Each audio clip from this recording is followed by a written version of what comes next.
Hey you guys, what's going on? I'm back. Hopefully we don't have those technicalities here. I'm back live. I promised you guys that I was going to come back here. Hold on, I want to see if I can set my phone up a little bit more. 1 second, guys. You know, I got different ways to profit. So here we are. Let me see if this makes it a little better. Sit up high. I like it. Ugh. So, what I want to talk about, let me put this. All right. Now, what I want to talk about on this video is does your cleaning business run itself on autopilot? Okay. Do you have to actively be cleaning and being in-house for your business to run? Okay. If it doesn't, that should be your ultimate goal. Okay. Your ultimate goal should definitely be for you to be able to work outside the business, start up other ventures, do other things, and still have your business not lose a beat. Still be profitable, still have the business run itself. And one of the most asked questions that I get outside of how you get contracts, outside of how to utilize your funds, the money, is how to run the business on autopilot. Okay? Now, am I telling you guys that this is an easy task? Shit, no. It's not easy. Okay? But I'm about to give you guys the play-by-play. I think I've done it before. I feel like I have.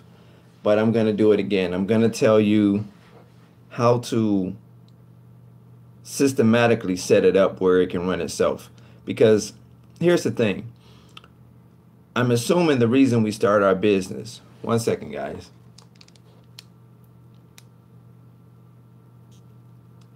One second here.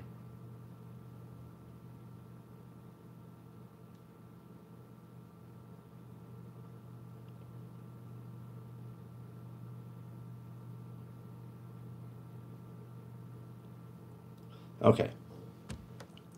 I'm assuming the reason we start our business.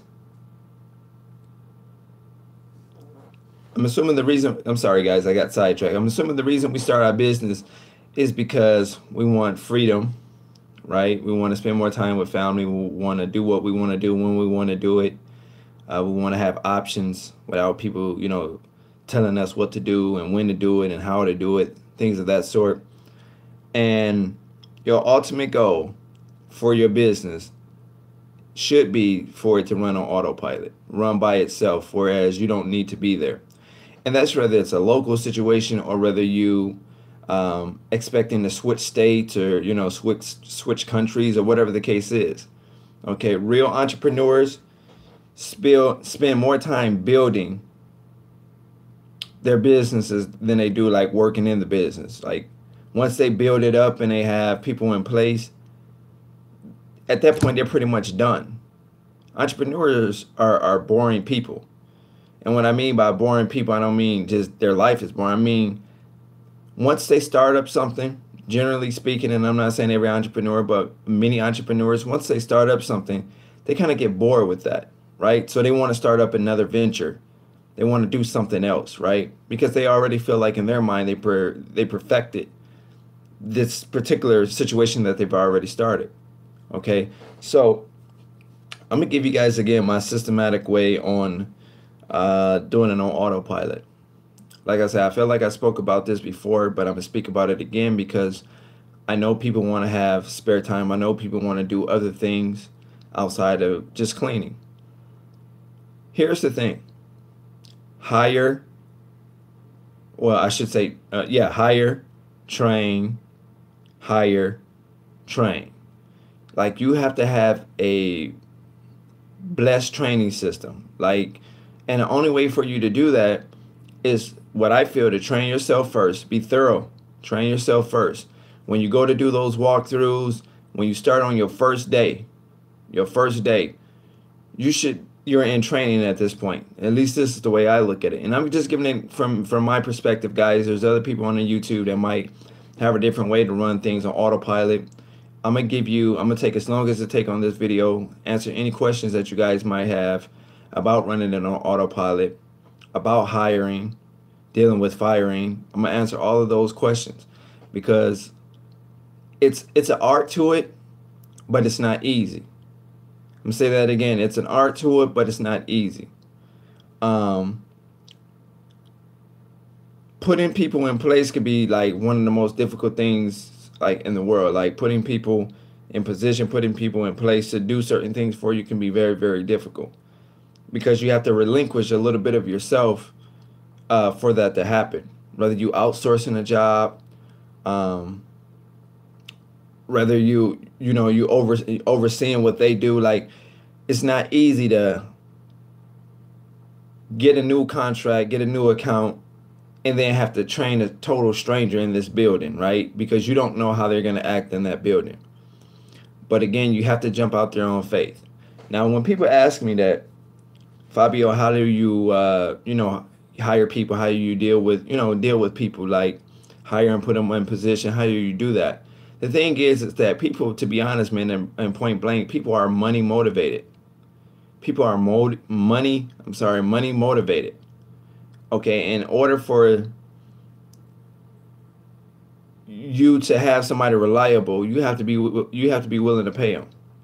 So you have to be able to give up a little bit to make a lot more. I'm gonna say that again. You have to be able to to give up a little bit to make a lot more. Okay, and if you like a cheap entrepreneur, you're not willing to pay your employees like besides minimum wage or whatnot, I'm not sure how you're going to make it because this is the type of business that has a high turnover rate. Like the commercial cleaning industry, the residential cleaning industry has a high turnover rate. People, trust me, I've seen it. People will hire on with you, work 2 weeks, 3 weeks to get a pair of Jordans. Once they get the Jordans, they'll quit. Or they'll, work with you just enough to make rent and then they'll quit. Right? So, but if you build, like I feel like you, especially in the beginning, you should build a bond with your new employees.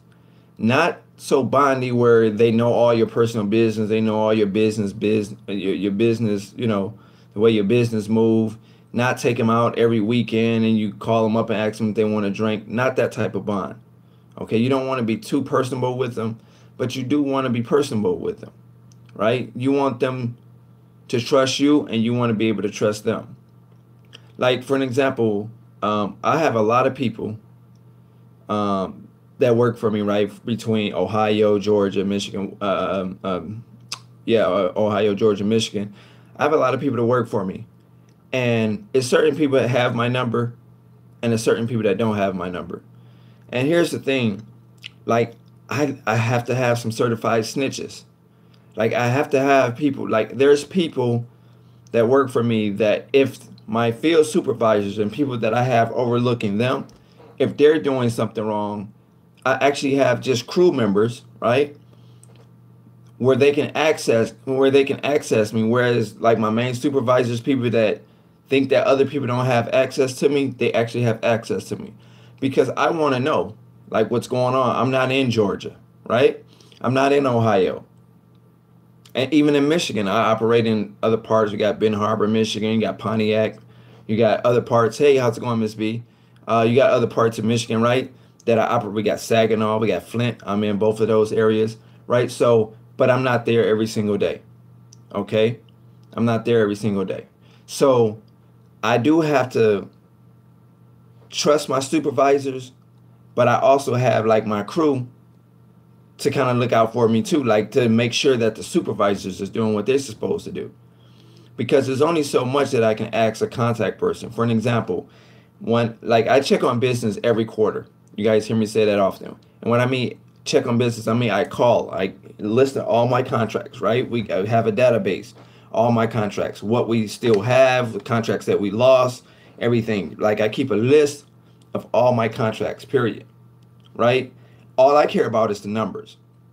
So on this particular list, and you guys don't have to do this, it just worked for me, kind of help keep me sane, because I pick up accounts and I lose accounts.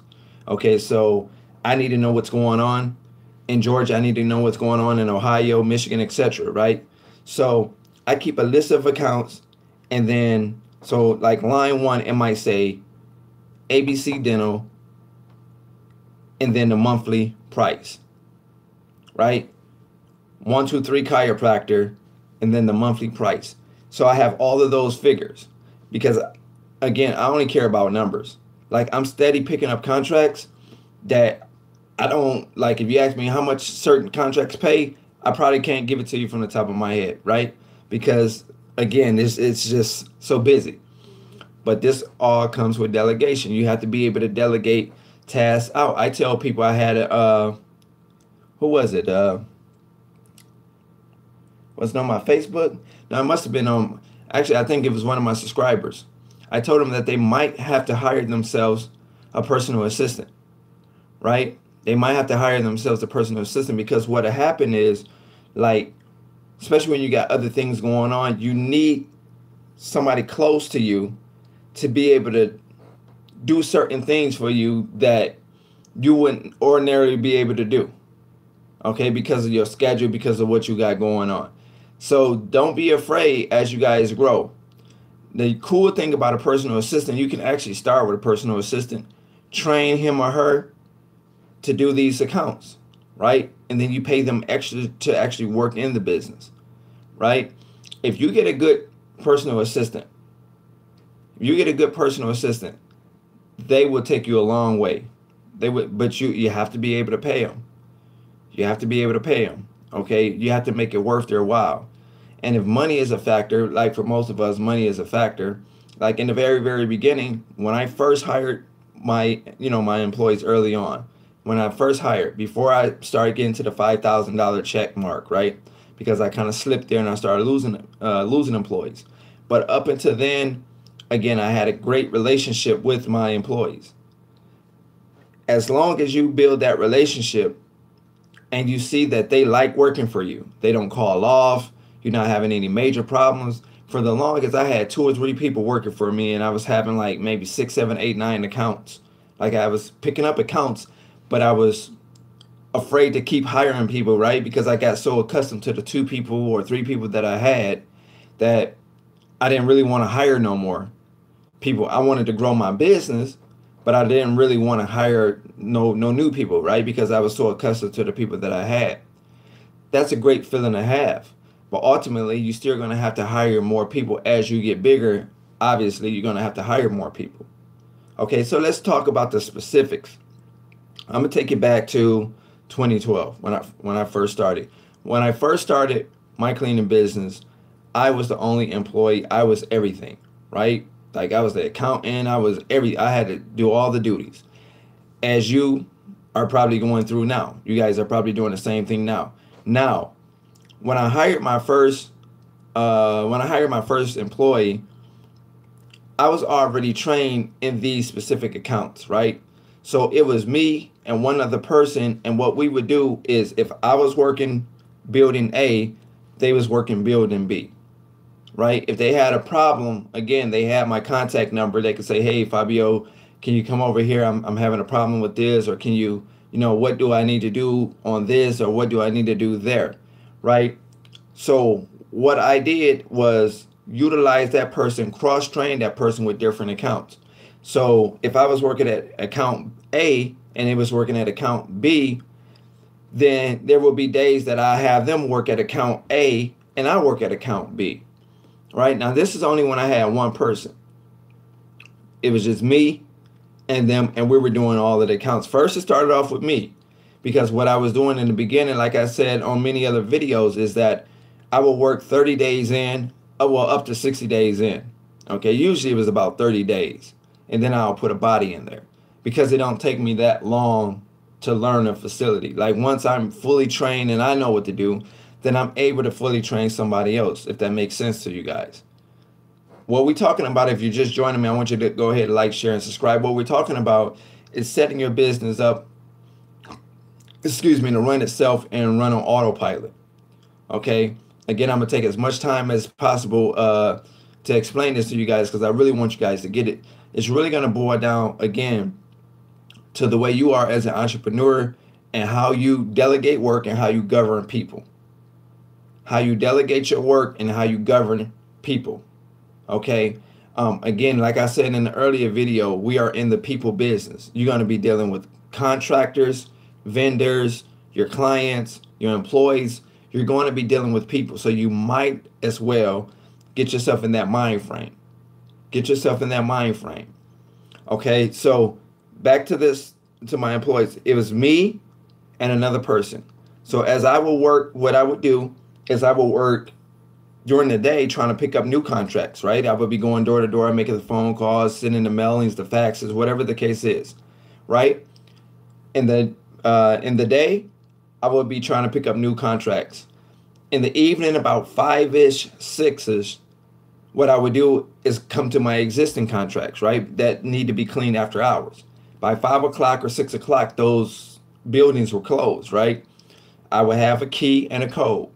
Now, I'm gonna come back to a key and a code, but I just want to get to this point. So I would have a key and a code. Daytime, look for new clients. Evening times, go to your existing clients. Okay?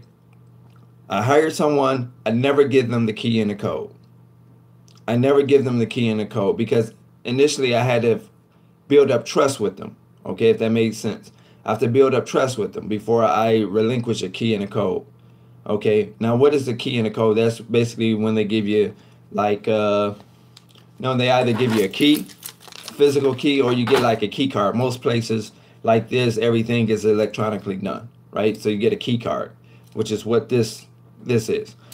Every building that I have, like every building, I can access any building, period, whether it's in Georgia, Ohio, like I have the keys to all of the buildings, or at least a copy of these keys.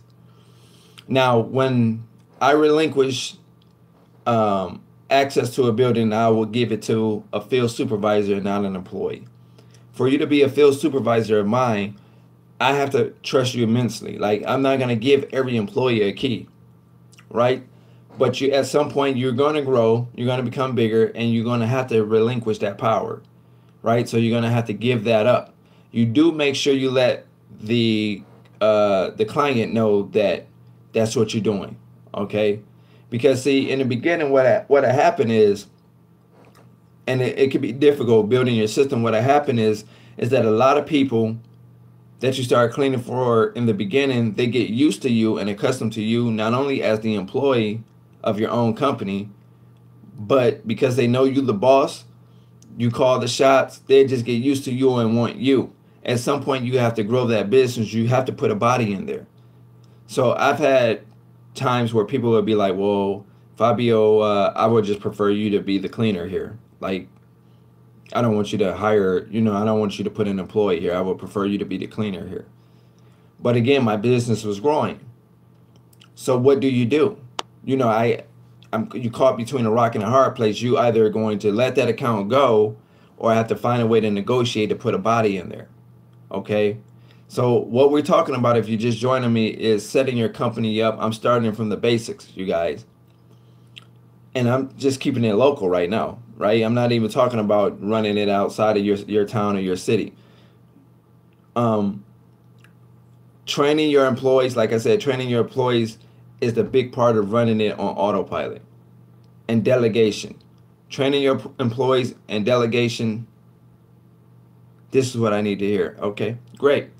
Training your employees and delegation is a big part of running your business on autopilot.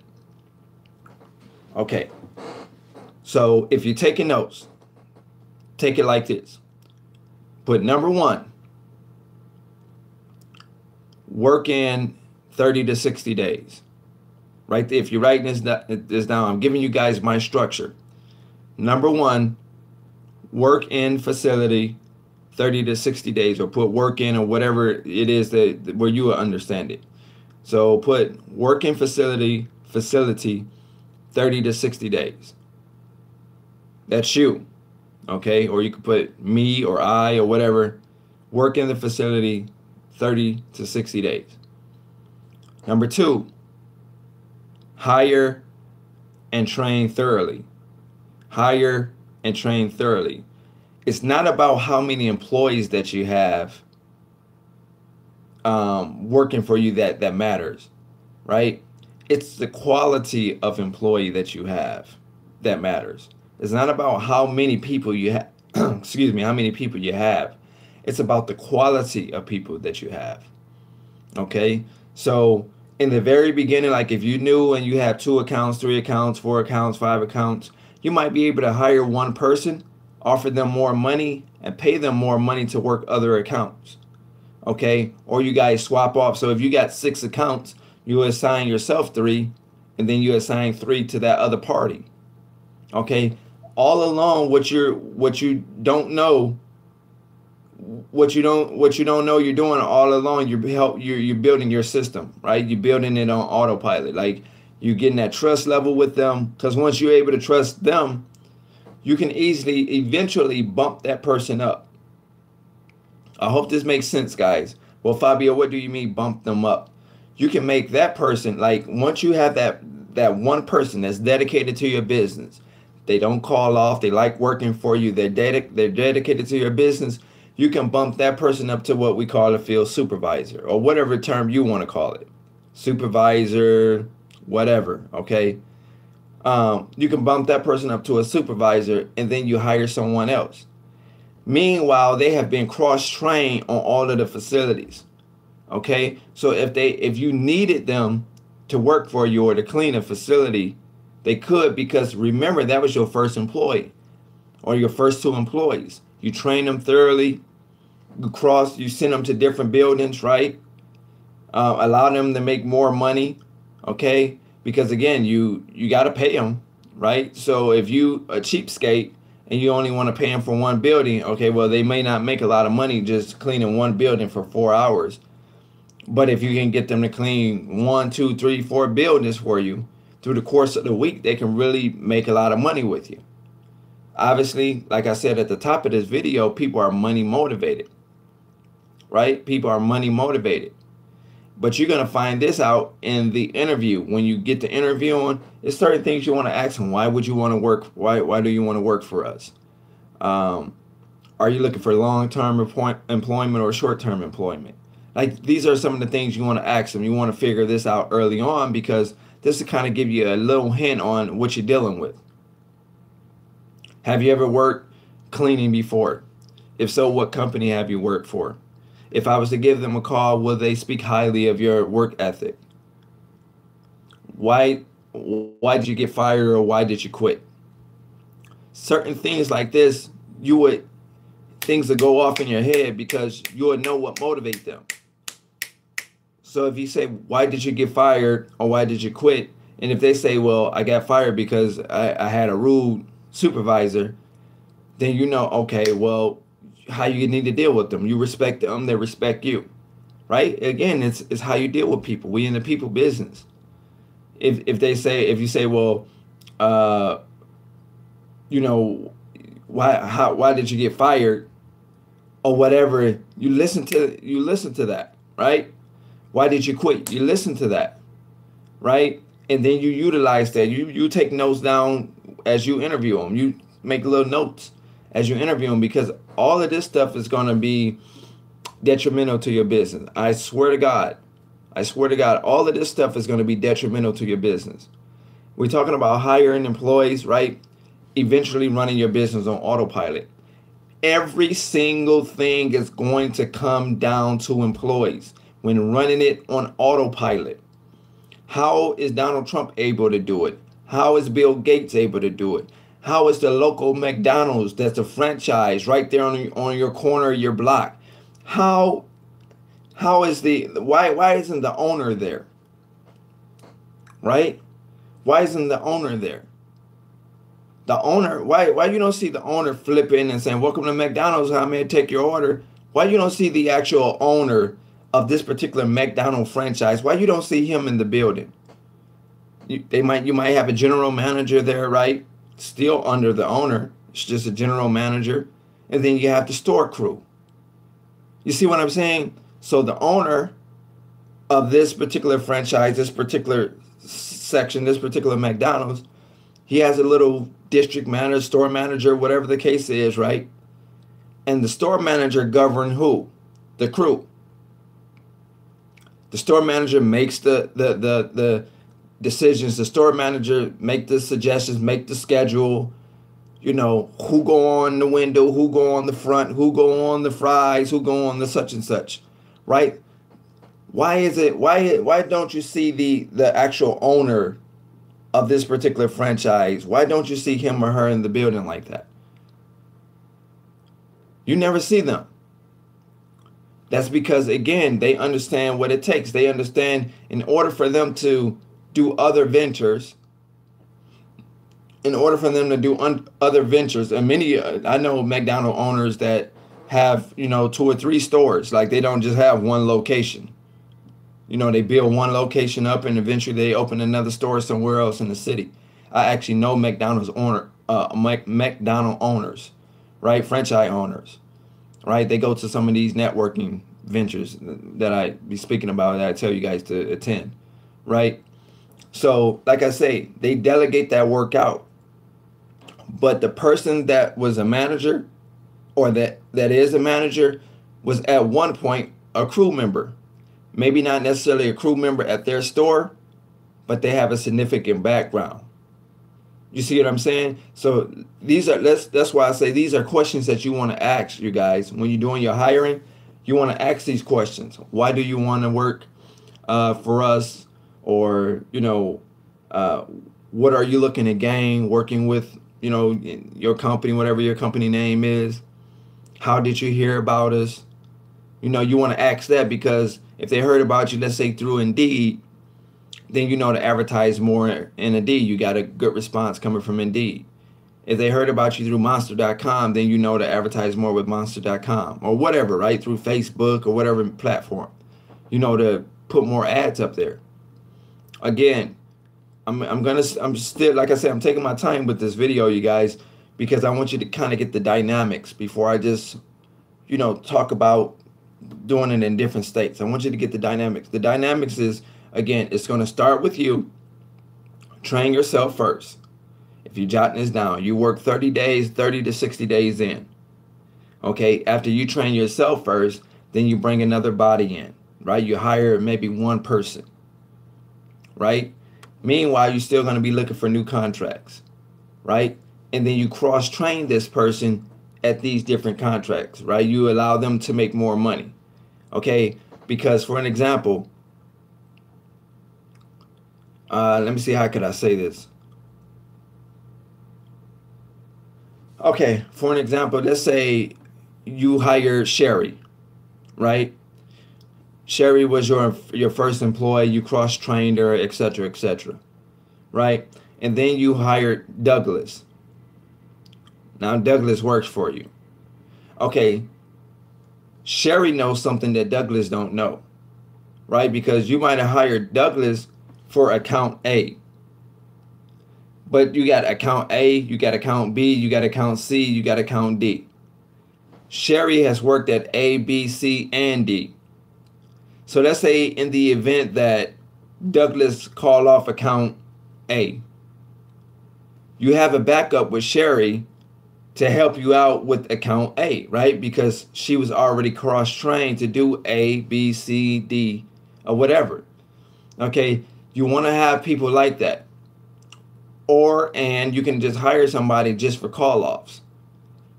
You can hire somebody just for call-offs. You just tell them, hi, hey, we're only looking for people for fill-ins, or what we call fill-ins, for call-offs, right? So that'll be part-time workers. So when people call off, you can send this person that you hired on for just call-offs, but you have to train that person in each facility, okay? Because that's what it's going to boil down to. It's going to boil down to the people, right, and the training. Okay, so now we got that under wraps. You're hiring, you're training. How does this thing run itself? This thing runs itself based on the training of your employees. As you train employees and able to keep them on your roster, that's going to create space and that's going to create time for you to go out and look for new contracts, right? The only time it will hurt you where you actually won't be able to do it or can't do certain things is when they quit on you, when they put you in a bind. Okay? But you can learn a lot of this stuff early on with the questions that you ask them in an interview. You can, excuse me, you can learn a lot of this stuff early on with the questions that you ask them in an interview. Some people will be brutally honest. Okay? So this is, like I say, people are money motivated. So in order for you to keep really good employees, you're going to have to pay them pretty decent, to say the least. So once you hire a body for account A, you let that person work account A. How you know they're a good employee is you'll know based on the feedback from your contact person. Like if they start fucking up, obviously your contact person is going to contact you and let you know that, you know, Roger is not cleaning well in account A, right? But as long as you're not really getting any complaints, generally speaking, I would suggest, generally speaking, there's probably nothing going on wrong at this particular account. Because if it was that detrimental, you would get the phone call, you would get the email. So now you got Roger working at account A.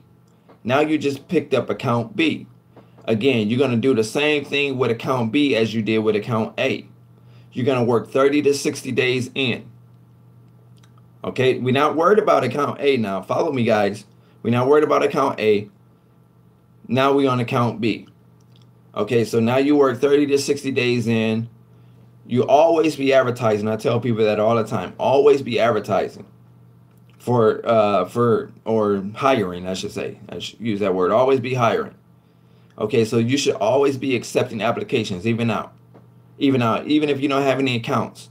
Always be accepting applications. Have you ever went into McDonald's or went to Taco Bell or went to one of these bars or restaurants and they say help wanted?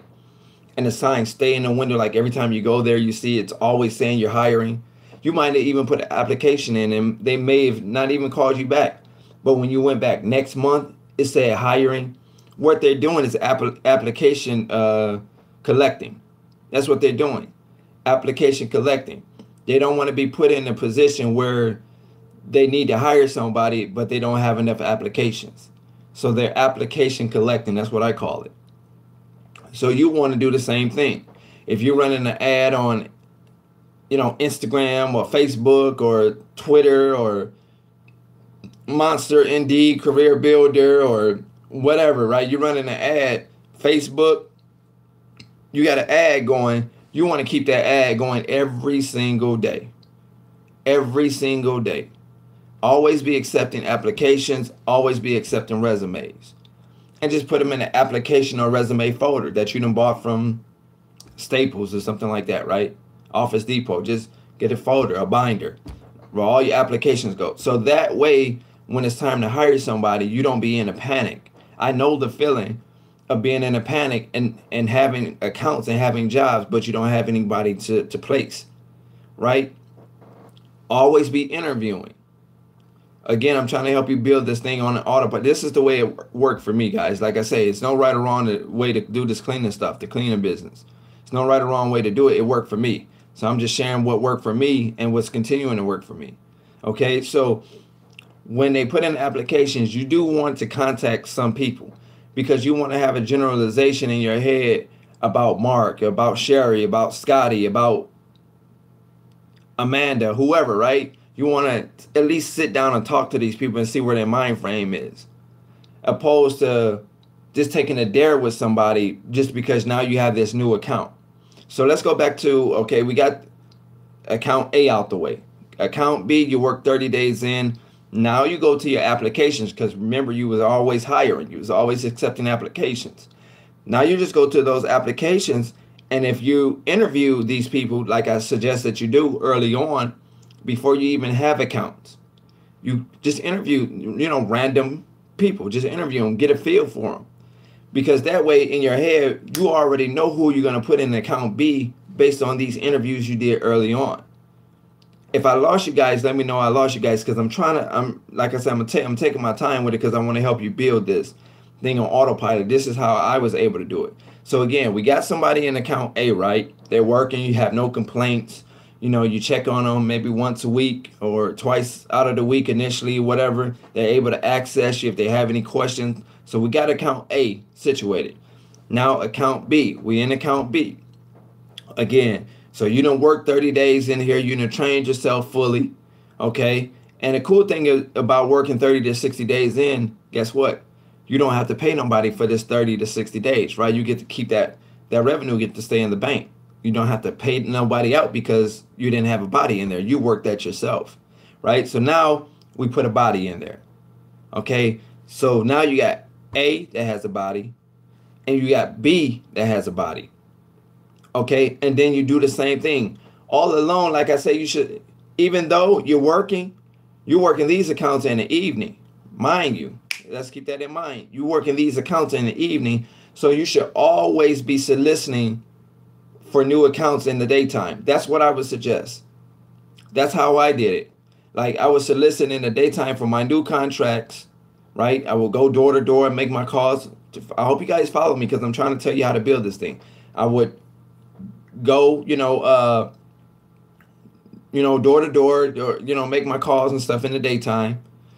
I would come in a little bit early because I know that I have to work these accounts in the evening time, right? So I got to get some level of sleep or you're going to be extremely tired, right? So I would come in, get maybe 3 hours of sleep, give and take, maybe 4, just depending on the day, whatever the case is. Get some level of sleep. Then I'll get up, shower, get myself together, and I'm off to the account, right? That I have to work. I'm off to that account. Okay, so we have account A covered. We got account B covered. Now you picked up a new account. We got account C. You're going to repeat the whole system. You're going to work 30 to 60 days in and put a body. Again, I know it's scary. The scary part for a lot of people is, oh my God, I'm picking up accounts, but I'm scared to put a body in there. I'm scared to hire somebody because what if they fuck something up and then that's going to fall on me, right? I know the feeling, but you have to do it. Remain professional. Again, when you become real friendly is when people try you. Remain professional, but, establish a relationship. You want them to be confident. You want them to be approachable enough that you guys have that level of respect for each other, right? Where you can contact him, you can contact you, right? Like my people, they can call me right now if they want to. If the phone ring, I'm gonna accept the call because I don't know what it's about, right? And this is how you build your supervisors too. This is how you build your supervisors, because you got account A, which you got a body in. You got account B that you have a body in. You have account C that you have a body in. Between A, B, and C, you never know who's gonna be bumped up to a supervisor. But you'll know based on their work ethic, based on the lack of call-offs and things like that. You'll know. Okay, so this is how I was able to build my system. As my accounts grew, my revenue grew. Right, I drove the revenues up, right, and I just continued to repeat the process with my hiring. I was always accepting applications because I was always hiring. I always had an ad out somewhere. Even now, I always have an ad out somewhere. We always accepting applications, even if I don't have a spot for them right now. And then as I get a new spot, then we go ahead and train and hire them and put them in position. Okay, so you always want to keep those apps coming in. Okay, now I'm about to take the conversation a little off the rail a little bit, okay? So now you did all of this hiring. You got all these accounts. Let's say you stay in Houston. Okay, so you got all these accounts in Houston's and you good, you up, $10,000 in Houston. You got $10,000 of monthly revenue in Houston. Now you want to move. Now you want to move. Okay. You want to move from Houston to Tampa, hypothetically. Okay. So Fabio, I want to move to Houston. I want to move from Houston to Tampa. Now, when I moved, and the reason I say you want to build it up significantly in one area is because if you don't have a job or no extra income and all you're doing is living off the income that's coming in from your contracts in Houston, then you're going to need that money to help you in Tampa. But you still have to make enough money to pay your employees, to pay your taxes, you know what I'm saying, to pay, just miscellaneous things, products, trash bags, whatever, right? To pay miscellaneous fees that you have to pay. So not only will you need to be able to utilize that money that you make in Houston for Tampa, Florida, but you have to build up a manager in Houston, right? So we just using Houston as an example, as that's where you currently stay and you want to move to Tampa. So now you have to delegate that work up because you're leaving Houston, so you can't manage or govern that area no more because you're going to be moving to Tampa. So now you have to bump somebody up. Remember, we got a person working in account A, a person working in account B, a person working in account C. And don't forget, remember early on I said we cross-trained a few people. So you want to cross-train a few people in terms of going to different sites, have them going to different sites, because in the event that somebody call off, you need somebody to be able to step in. That's how I'm able to do it. Like if someone call off, I have somebody that's cross-trained that I can send to those accounts. Okay? That way I don't have to do it, because if I don't have anybody, then I have to go to those accounts personally and clean. If I'm not in that state, then how am I going to go? You get where I'm going. How am I going to go and clean that account if I'm not in that state? So that's why I say that's why it's very, very important. That's why I said I was going to take a lot of time to explain this and build your system. Okay, so the same thing you do in Houston, you're going to do in Tampa, guys. Okay, it's the same. This is how you build your system. It's the same thing. You're going to do the same thing in Tampa, Florida, that you did in Houston. You're going to solicit, in the daytime, you're going to be looking for your new accounts. In the evening time, you're going to clean your accounts that you got in the evening, right? So again, now you got account A in Tampa. You're going to train yourself 30 days in, and you're going to repeat the process. You're going to advertise on Indeed. You're going to advertise on Facebook. You're going to, advertise on Monster. Find these different forms. You might put out flyers or whatever the case is. Okay, so you're going to do the exact same thing. You're going to train yourself at account A in Tampa, and then you're going to put a body there. Pick up account B, train yourself 30, 60 days in, put a body there. C, train, put a body there. It's the same thing, and then you're building your revenues up. Okay, meanwhile, I would suggest, like, if you haven't been in the business that long, like normally I would tell you to check on business every quarter. Now don't check on a business every single day, all right? Because then it'll get to a point where people start making up shit that you guys are doing wrong, or making up shit that you're forgetting to do, right? And then it make it seem like you're not busy, because you're always calling and checking on, right? So you want to check, but you don't want to check too frequent, I would suggest, okay? Because then you can create more headache than you need. So the person that you delegate to govern business for you or govern your accounts for you in Houston, you want to essentially check behind their back. Like when you call them, you might say, "Hey, Doug, how's everything going out there? You train them, everything, right? Dealing with the employees, dealing with the bags, your trash liners, your vacuums, you're going to train them again, because you got to delegate this work out, because you're not going to be there. So they have to be well trained. I would say at least have 1 or 2 people like that, because you can't forget that Doug is still human, right? He's going to have his sick days. He's going to have days that, things happen. So you want to have other people in place. Again, it's going to come down to people, guys. This is how I'm able to run my business on autopilot, right? It comes down to training and delegation. I don't care what nobody say. I know this for a fact because I've been able to do it, right? I've been able to do it, and I still build my business. Now, let's talk about, because you don't want your business to be stagnant. So while you're in while you're in, let's say, Tampa, you still want to be able to pick up new contracts in Houston. So how does that work? Again, you have to employ that within your system. So whoever you got as managers, again, now these people, you're gonna have to pay them money now. You're gonna have to pay them because they essentially like running your business for you while you're not there.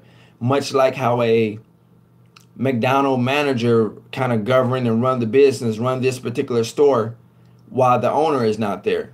Remember, I used that McDonald's story. Okay, so like I said, I personally know McDonald's franchisees, right, or franchise owners, right, and they have multiple stores. They have multiple stores, and each store has its own little manager.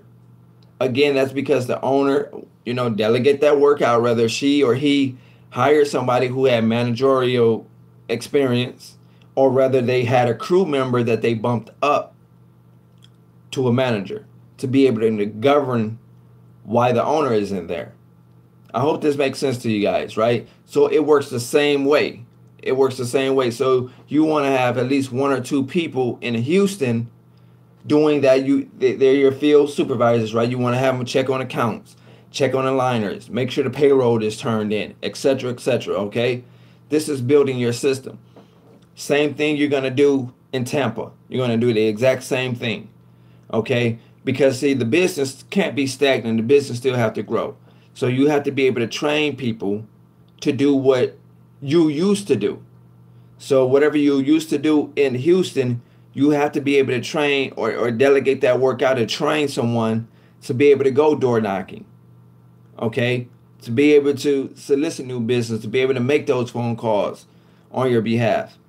And once again, you have to pay them well. Otherwise, if you got 5 accounts in Houston and you're up $10,000, that means you're going to be up $10,000 for life until you solicit new business. Well, if you're not there to solicit new business, how is it going to work? Right? So it all boils down to the people. And early on, this is where your mindset should be. This is where your mindset should be. That's why I say treat your employees with respect. You respect them, they respect you. Be approachable, right? Never cut them off at third base. If they have a complaint, address the complaint, right? Let them know what you expect of them. And then, like I say, as you see that they're a good employee, you can bump them up. See, I like to bump people up from within. Like, instead of hiring somebody from the outside, bringing them into the company, I like to take somebody that already worked for me and then bump them up to a supervisor. Okay, because at this point, they didn't work for me long enough. They know how the ship is running. Okay, so again, you want to have at least 1 or 2 people like that. Let's say in Houston. And then you're going to do the same exact thing in Tampa, right? You got account A, you work 30 days in, you put a body in. You got account B, you work 30 days in, you put a body in. That's how I would suggest to do it. Again, if you find a way that's a little bit easier than what I'm explaining, shoot for the moon, go for it, right? But I would like to know that I'm I'm thoroughly trained, I should say, so I know how to train the individual when I put the body in there. Like, I want to at least know what I'm talking about so I can explain to them, what I know, what the client want me to do. So you have to be able to explain that. So you do that for account A, for account B, for account C. Once again, now you decide, now you're in tech and you move from Texas to Florida. Now you're deciding that you want to move to Vegas. It's going to be a repeat system. Okay, the same thing you did in Houston, you have to do it in Tampa. Okay, so now once you figure out what type of employees you have, you see what I'm saying? You're going to bump 2 people up, maybe 3, depending on what your income like, what you can afford to pay out. You're going to bump those people up to supervisor, a manager, whatever label you give them. Right? Now they're going to govern everything that's happening out of your Tampa region. Okay? And again, the same training that you supply to the person in Houston to pick up new contracts, you supply that same training to the people in Tampa. Okay?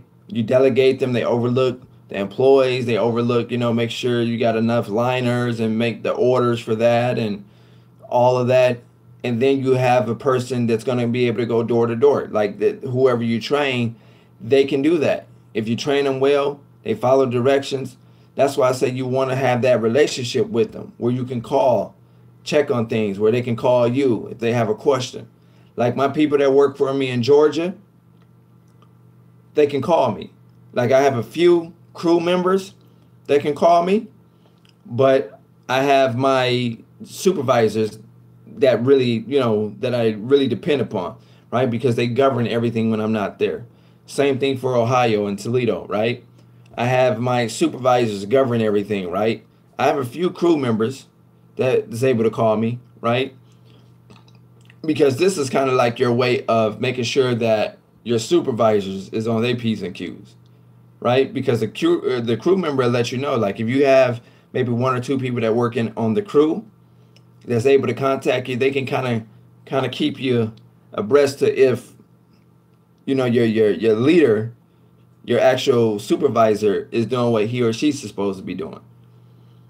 So that's just my thinking, and I developed this early on. Like I say, I was the type of guy that I didn't have to have all the pieces to the puzzle, but as you get to start, get things started and get the momentum going and picking up new contracts and different things like that, different things that just come to you. It's just going to make sense. Like for me, this is what made sense. Like you guys might have a plan that's far better than what I'm talking about in far as building in and being able to work on autopilot, right? But this plan worked for me. It makes sense to me. That's why I'm explaining it to you guys like this, because it'll work. It'll work. So always be hiring. So if you're in Houston right now, or you're in New Orleans, or you're in Chicago, whatever the case is, always be hiring. Okay, always be accepting applications. Always, even if you don't have any accounts, and just file them, right? You put them in a folder, whatever the case is. And then as you get accounts, now you train yourself. It might not take you 30 days, right? It might take you a week, might take you 2 weeks, whatever the case is. But make sure you train yourself thoroughly in those accounts and then put a body in there. If you're scared to put a body in there and you just want to put auntie such and such or uncle such and such in there, okay, then give it a shot. You want to put your son in there, you want to put your daughter in there, give it a shot. I don't like hiring family because they don't take it serious. And based on the relationship, they feel like they can do what they want to do, when they want to do it, how they want to do it, because I'm uncle or I'm brother, right? So they feel like they don't have to answer to nothing because shit, this is my brother own this, right? My uncle own this, like I don't have to do, right? And you don't want them to have that attitude, right? So that's why I say sometimes hire from the outside. Now, so everybody's family is different. So if you got a pretty decent family and you could trust them to govern everything, then cool, train them, and let them loose. All right, because like I say, eventually you're going to have to delegate. But that's how I was able to run my business on autopilot. It's not easy. It's going to take money. So for my people that's looking to do things on autopilot, do it on autopilot first with you being in that city or with you being in that state. Start local, right? For an example, let's take Michigan. Okay, I operate in Benton Harbor, Michigan. I operate in Saginaw, Michigan. If you're from Michigan, you probably heard of these places, been in these places, maybe even live in these places. I operate in Benton Harbor, Michigan. I operate in Saginaw, Michigan. Now, these are in different counties on the outskirts, from anywhere from an hour to 3 hours away from my central location from where I actually live, right? So, operating in Benton Harbor, operating in Saginaw, operating in Flint, Sterling Heights, right? These are where, when I say I operate, this means this is where I have accounts at. Okay, and like I say, some of these places are like at least an hour away, 45 minutes to an hour away. I know Benton Harbor is like 3 hours west of where I'm at. right? They border Chicago, Indiana, right? So how am I able to run it on autopilot and have accounts in, let's say, Ben Harbor, right? And I'm in Detroit. Again, because I lived in Ben Harbor, right? I was able to delegate that work there. I check on that work there. You're gonna, if you can get it going on autopilot locally, then you know you'll be able to do it elsewhere in other cities, other states. Okay, it's the same. It's the same thing. It's the same type of dynamic. Okay, I don't have a lot of people on this live, but I do know they'll catch up. I know they. I was thinking that was one of my employees or something, but I do know they'll catch up. They'll wind up watching this. So hopefully you guys understand where I'm going with running this thing on autopilot. Like I said, it's not easy, but it's going to take a significant amount of training, and it's going to take delegation. That's what it's going to come down to. If you're not a people person, I'm not sure how this is going to work. All right? You have to get at some point, and that's where your mindset should be. That's where your mindset should be. Like, you shouldn't have the mindset that you're going to be the only one working within the business. Because what'll happen is you'll burn yourself out. And then it's going to show up in your work. Like, once you burn yourself out, it's going to show up in your work. And then you're going to become a bit lazy. And then you're going to start making mistakes. And then you're going to start losing accounts. Trust me. Trust me. Because it's not fun when you have to clean 3 buildings a night. And it's just you by yourself. Right?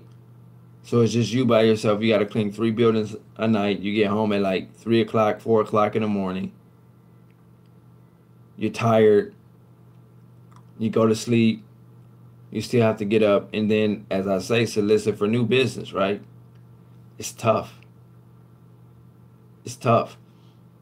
You know, like I got a lot of couples, a lot of married people that I talk to through YouTube, and they email me and I talk to them and their wife. They have me on speaker and stuff like that. And I kind of coach them and make some suggestions. Because when you got a situation like that where you got a husband and wife team, it makes it a lot easier because you guys can pick up each other's slack. But when it's just you, like it was for me in the beginning, it was just me. Again, I had to delegate work out. I had to take chances. I dealt with people that quit on me just at the drop of a hat. I dealt with people that quit on me as soon as I paid them, on payday or whatnot, they quit. Right?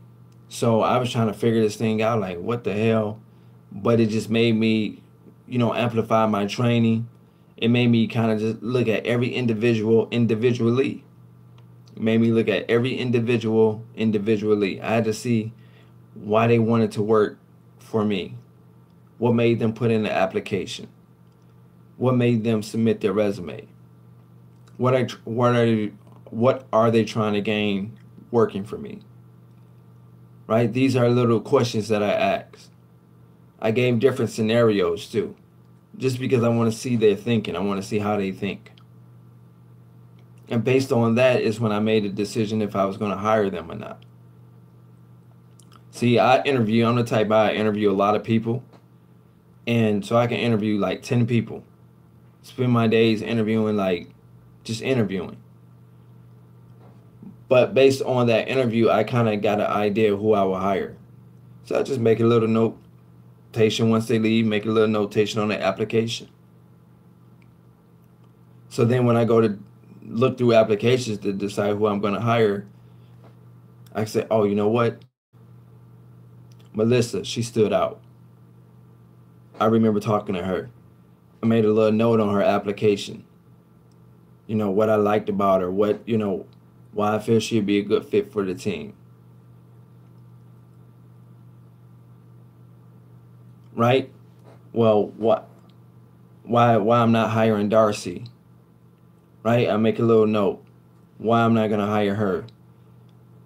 She don't seem reliable based on the fact that She said they let her go because she had, too many tardies, or she was late. She's have excessive of being late, right? That's not a good look, right? So you make like little notes on the application when you have them fill out the application. You make a little note on the application. Did you like them? Did you not like them? And it's just based on talking to them. You also let them know, okay, we don't have any immediate opens right now, but we're gonna go through the applications. Or you can make it seem like you have some openings, but tell them, hey, you have other people to interview. If you're interested, you'll give them a call. If you're interested, you'll give them a call. If you just don't want to say, hey, I don't have any openings right now. Me, I don't mind saying that, but if it make you feel away, or if you want to kind of word it a different way, you could say, sheesh. You could, if it make you feel away, you could say, well, I have about 4 other people to interview. Once we interview those 4, we're gonna make our decision, and just leave it at that. And then if you don't call them back, then clearly they weren't one of the ones that that you decided to pick. Really, you haven't picked anybody, right? But they don't know that, right? And then you can always come back to them. Call them up based on the notes you make. Okay, great interview. Like this person, da da da da da. You call them up. Hello, Amanda. This is such and such with such and such a cleaning company. Are you still looking for work? 9 times out of 10, whether they have a job or not, they still be willing to give you a shot. Yeah, sure, yes. I mean, I have a job, but I can always use more money, or no, I don't have a job, or whatever the case is. Okay? What I'm trying to do is help you deal with your employees. Again, your employees is going to be the main base on you growing your business and running it on autopilot. Now, if you don't believe in building from within, like making somebody, a manager from within, you can always place an ad looking for people that have managerial skills, or been managers in commercial cleaning companies before, or residential cleaning companies before. They have experience with it, that can prove it. And then you just run you just check their references.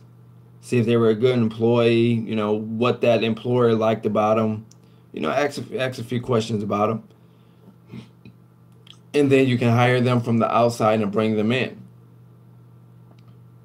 Negotiate a fair price, start them at, and then if they, do exceptional work, then you can always bump it up, right? You can always pay them more. Okay? So once again, like I said, you're always gonna pay your people a little bit more, your supervisors a little bit more, because they got to do more, right? And especially when you call yourself running things on autopilot, you're gonna have to pay them even more, because they're gonna be responsible for the supplies, they're gonna be responsible for the employees, they're gonna be responsible for hiring, right? They're gonna be responsible for firing because you're not there.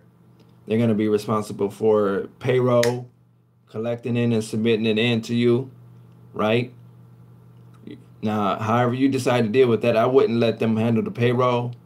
Like, I would want the payroll to come to me and you check the numbers for payroll until you can actually hire maybe like an ADP or a Paychex or a third-party company.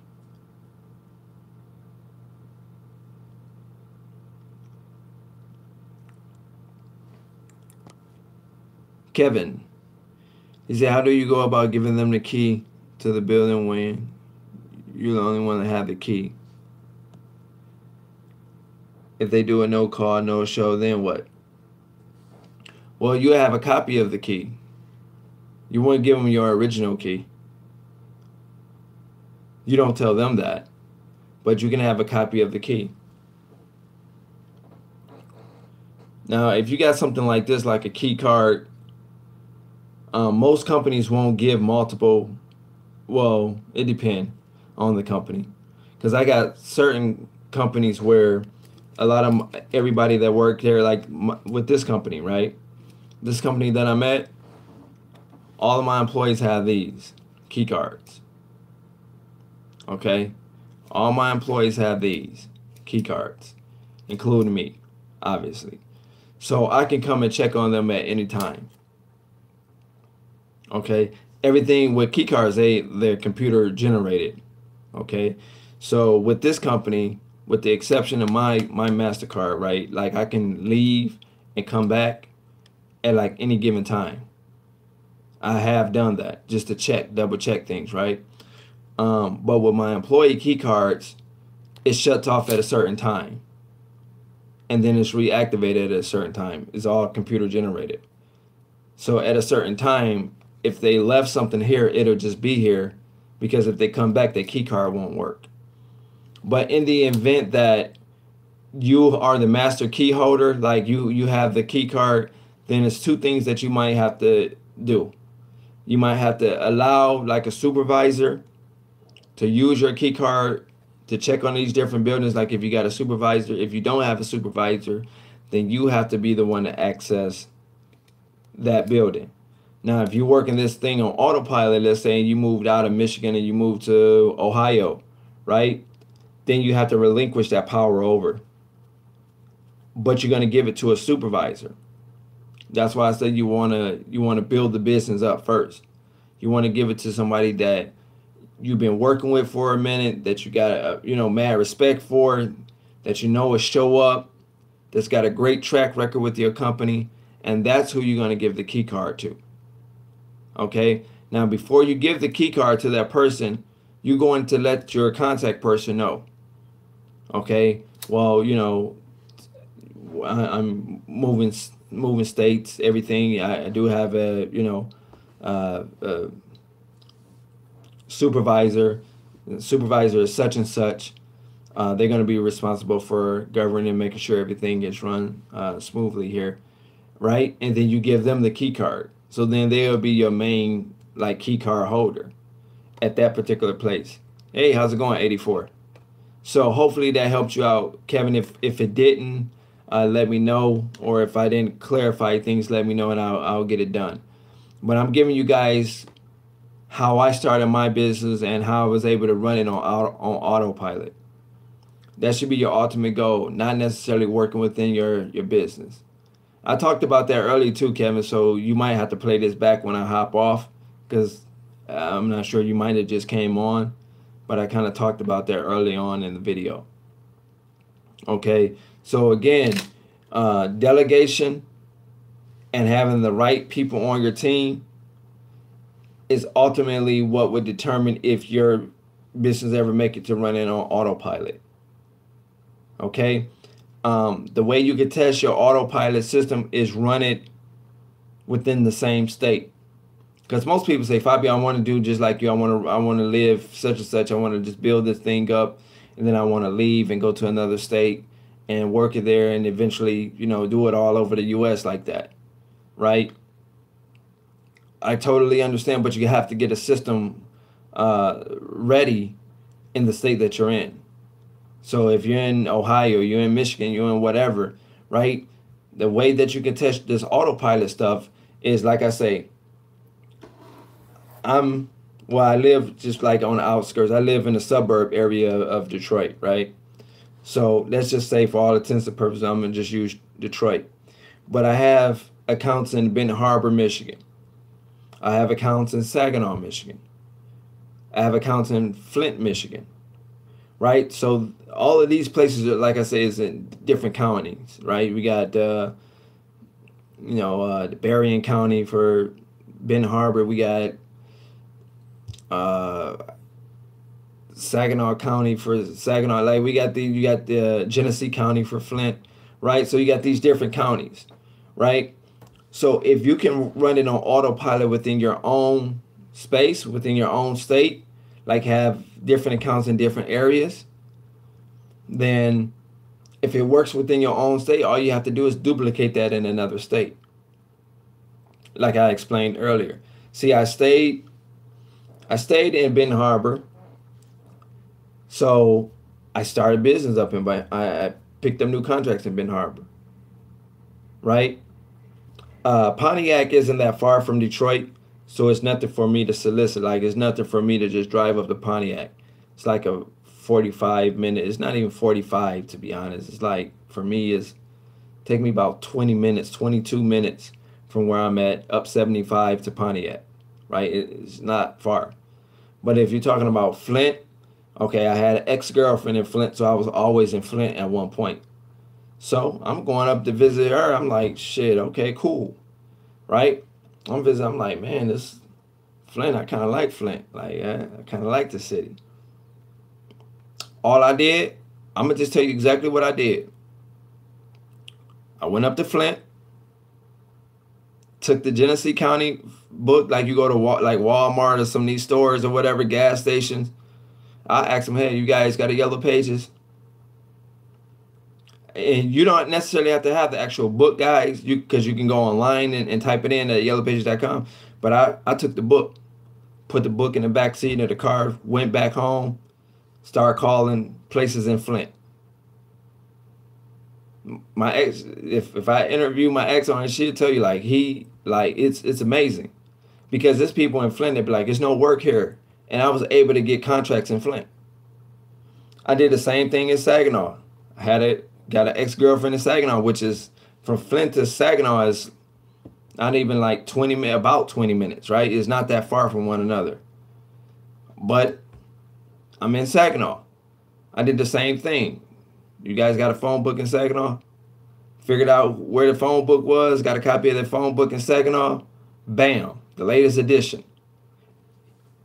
Came back down to the city, started making those phone calls, beating the lines up. And then I would take time out of the week. I say, you know what? I'm not doing anything. Sometimes I do that. I say, you know what? I'm not doing anything. I think I'm going to drive up to Pontiac. I'm going to go door to door. What I say, Pontiac is about 22-minute drive for me, right? 23-minute drive for me from the city. So I'll drive up to Pontiac. Again, when you want to get it out the mud, guys, you have to get it out the mud. You have to get it out the mud. Like I know people that want to be rappers and stuff like that. I say, man, you better start taking trips. You better hop on a Greyhound, hop on a train. You ain't always got to hop on a plane.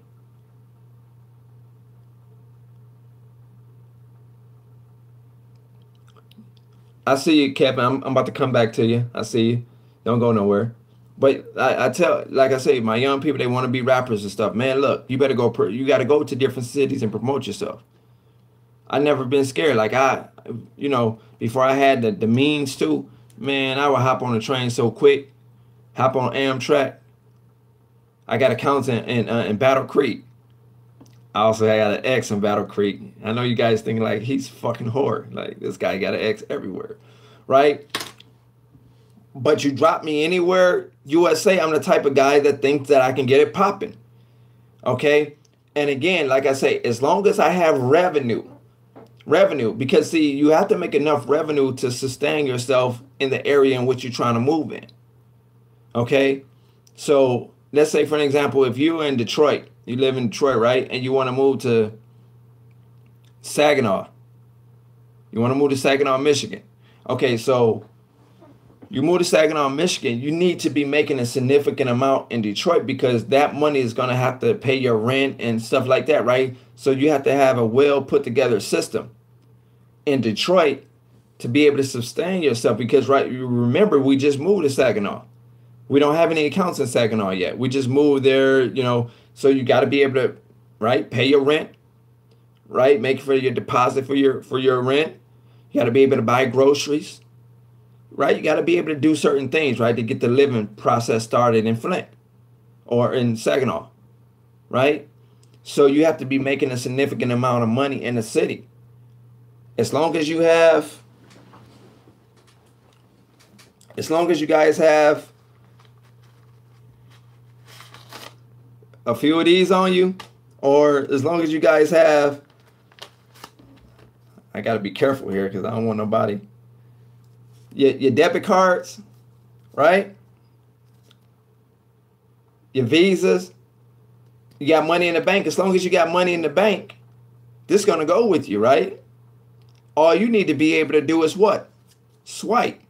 Go to the ATM, pull it out. If they got a local branch of your card, if you're in Bank of America or something like that. As you see, I use credit unions.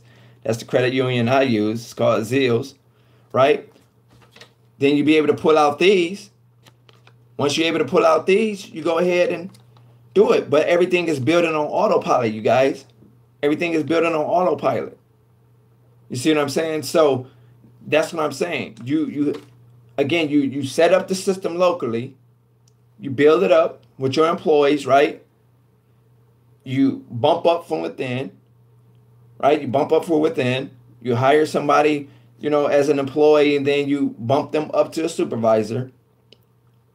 Okay, and then from there, you train them on what you need to train them on, from dealing with employees, dealing with the payroll, where to submit the payroll to, who's going to be in charge of the payroll, right? Whatever. The supplies, ordering supplies, everything, how to get contracts. You got to show them, you got to teach them, right?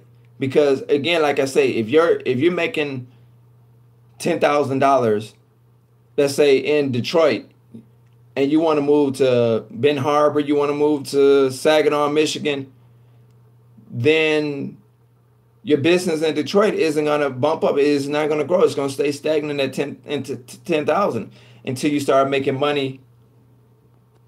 It look like I need to charge my phone, guys. I hope it don't cut off. But you're going to keep making 10,000 until you start making more money in Saginaw, right? Until you start getting new accounts in Saginaw. And then you're going to do the same thing in Saginaw. You pick up a new account, you work in it, and then you hire somebody to do it.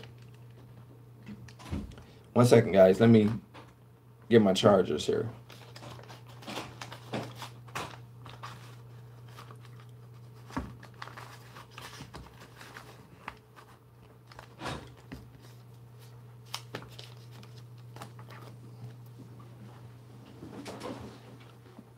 One second, guys. One second. Let's see here.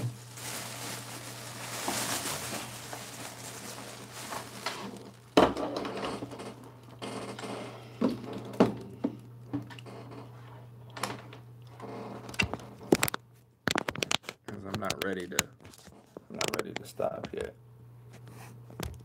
All right, guys. It might be a little awkward, but here we go. Make sure it's charging. Yeah, it's charging. Do you guys understand where I'm coming from? Let's see.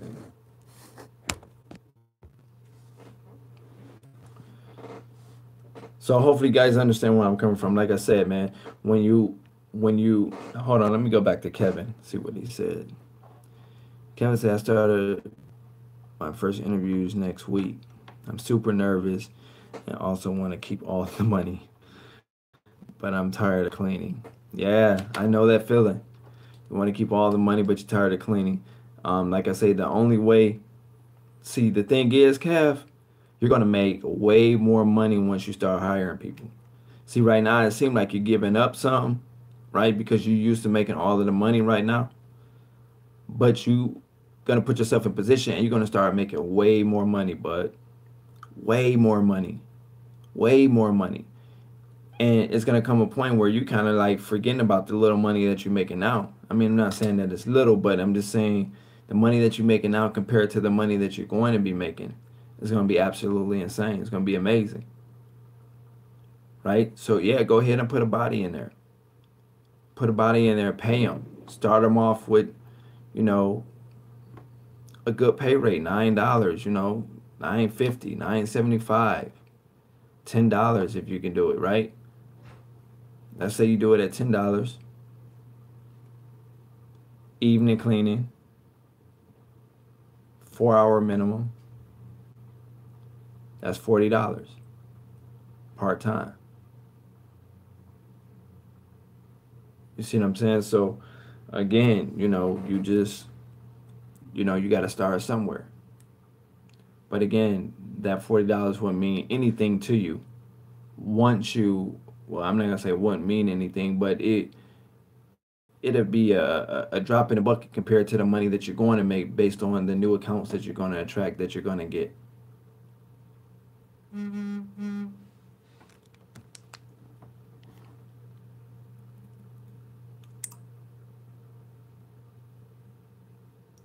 One second, you guys.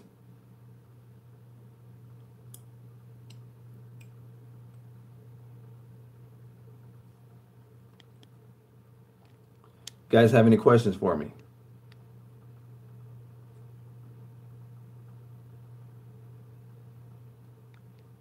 Do you have any questions for me? I just gave you guys how to really set everything up on autopilot. From a managerial standpoint, from an employee standpoint, from you just starting it out. I just gave you my whole system. And there's absolutely no way that you should be able to, that you shouldn't be able to do it this way. Again, like I say, in the daytime, from the hours of like 7 a.m. to, maybe like 3, hit the doors, go door to door, make those calls. You need to be soliciting every single day. From 3 to, 6, 7-ish, take a nap. Because you got to get some sleep, guys, right? So take a nap. By 7 o'clock, 6, 7 o'clock in the evening, you should be headed to count. That's going to be your life right there. I'm sorry, but until you're able to grow it and put bodies in place and hire people and have things running on autopilot, it's going to take a lot of work from you. I'm telling you, when I tell you guys that I felt like giving up because it was becoming very, very stressful. Like when I had my first account, I thought I was big shit. But once I started getting like 2, 3, 4, 5 accounts and that money started racking up, man, I was thinking like, man, I can't wait till the first of the month. I can't wait till the first of the month. But I didn't want to do the work that it took to get the money at the first of the month. I didn't really want to do the work.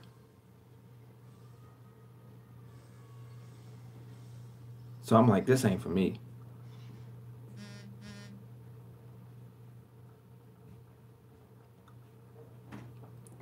I'm like, this ain't for me. So I had to start hiring people, putting people in position. I felt just like you, Kev. I didn't want to relinquish that money because I was used to making that money. I was used to not having to pay that money out. And now all of a sudden I got to pay that money out. So, like I said, but it's working out because I got accounts in other places, right?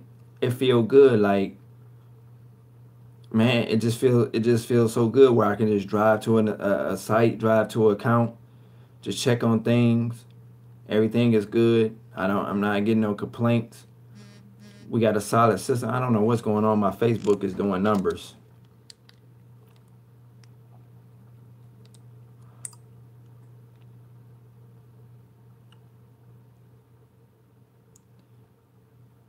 See, that's somebody advertising in the group on Facebook.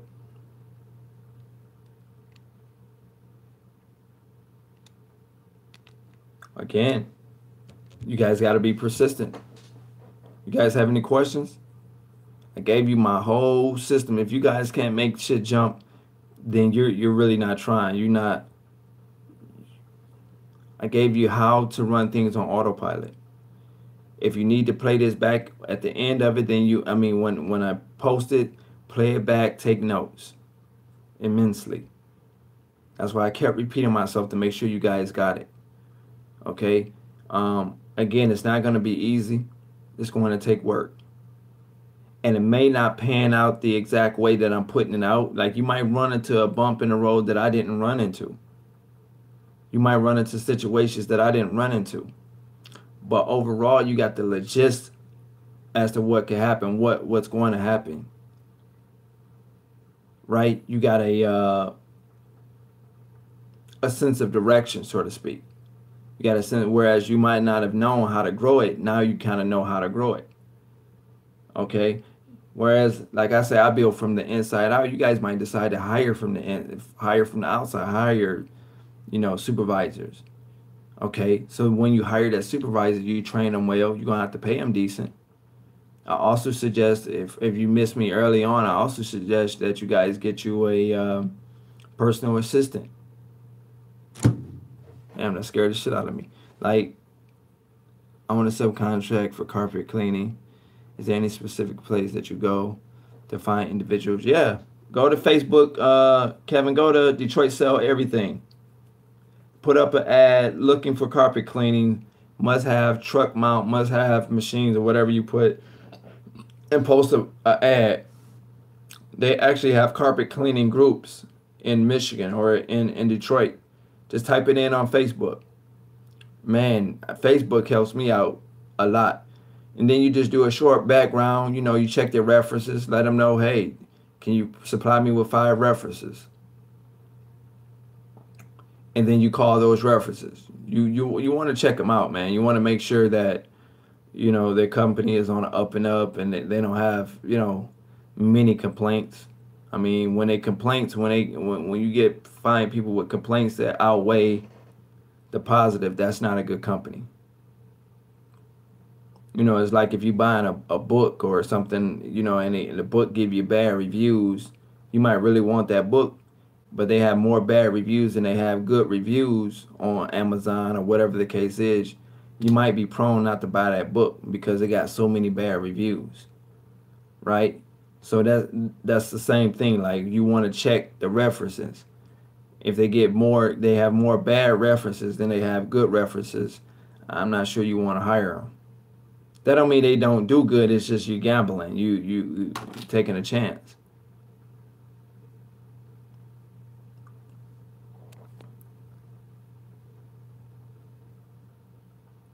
But that's what I would suggest you do, or go to different local forums. But I will hire an individual instead of a company, because an individual will be more, you know, somebody that's been doing carpet cleaning for like, you know, 5, 6, 7, 8, 10 years or so. They'll be more reasonable with you on the negotiation side, as far as negotiating the numbers, how much they're willing to do it for, right? Because see, you got to think they wouldn't have that deal if it wasn't for you. That's what I do with my painters. That's what I do with my guys that do the pest control, right? I just advertise, say, hire and looking for this, right? And then they respond back. And then I go ahead, check it, you know, look into them, you know, talk to them, meet them, that type of thing. Then you put them under contract. Whether you had a subcontractor contract or just your agreement, depending on, you know, how it's worded and all that stuff, you put them under contract. You want them to sign different disclosures, things like that too, because you don't want nobody stealing your clients. Don't let the client talk to the vendor. I'm going to say that again. Do not allow them to meet. You play the part. Don't tell them who the contact person is. Don't tell them nothing about the company that hired you to do the cleaning. Don't tell them nothing about it. All they need to know is the location, how much they're going to get paid, and what they need to do. And in order for them to know what they need to do, you have to walk through with them. You have to show them what they, you know, what the client want done. The client going to tell you what they want done, and then you share with them what needs to be done here. Once you guys come up with the numbers, you and that person negotiate the numbers, you put them under a subcontractor contract or some type of agreement, and you also have them sign some type of disclosures. I'm just telling you based on what I know, because like I say, I done did my fair share, and you know, yay. So I just wanna share that with you. The numbers, I always pay my subcontractors more, right? Because they actually doing the work. So I'm willing to take 30%, give them 70%, pay them good, because I know they'll stay with me. So whenever they hear Fabio Hart is calling, you know, they'll be there. Because they know, number one, the check is going to be good. They're going to make good rocking with me. So all I did was brought them the job. They did the job. I get a hot 30%, and I'm still going to be cleaning that contract on a consistent basis. You see what I'm saying? The same thing for painters. When we go and do apartment clean outs and apartment cleanings and things like that, same thing. Sometimes they ask you, do you guys paint? You say, yeah, we have vendors. Yeah, we can help you with that. Bam. So now you already got this painter under contract. You let him go in and do his thing. Again, you pay him the same thing. You give him 70%. They can't argue that. Yeah, to you it might seem like you're getting paid little, but you have to remember you still under contract with that entire apartment complex. You're gonna be there every single day. They're gonna be there one day, or maybe 2 or 3 days if they got 2 or 3 units. You pay them 70% on each deal. You make sure you get cut the check and then you pay the revenue out. They don't cut the check to the vendor. Okay, because then if the vendor run off with your check, then you done set yourself up for a disaster, right? So your client gonna cut the check to you, which is gonna be a special check because carpet cleaning is specialty work, right? Um, Window cleaning is, to me, is considered specialty work. It's not part of your general cleaning, generally speaking, right? Painting is a specialty work. Pest control is a specialty work, right? So I have these type of inspectors under contract. So when I need them, I call them. That's a specialty job. That's a whole different check than a normal check that I get. That's a specialty check. That's a different check, right? So you're not gonna wait the 30 days out for that. I'm not waiting 30 days for that. You're not gonna wait a net 30 or a net 15 for a special day. We do this job, you cut the check, right? Because remember, you still got to pay that guy, and if you wait, if you don't have the money allocated like already in accounts, luckily I do, so I can go ahead and pay them upon completion, and then when they cut the check, then I just deposit the check into the bank. If you have to wait till the check come to pay it out, then you're not going to tell them wait 30 days, right? The check is due upon completion. So you can give them 2 days, from the day that the job is finished. You give them like 2 days to finish, or the check is due on completion, the check is due the next day, whatever the case is.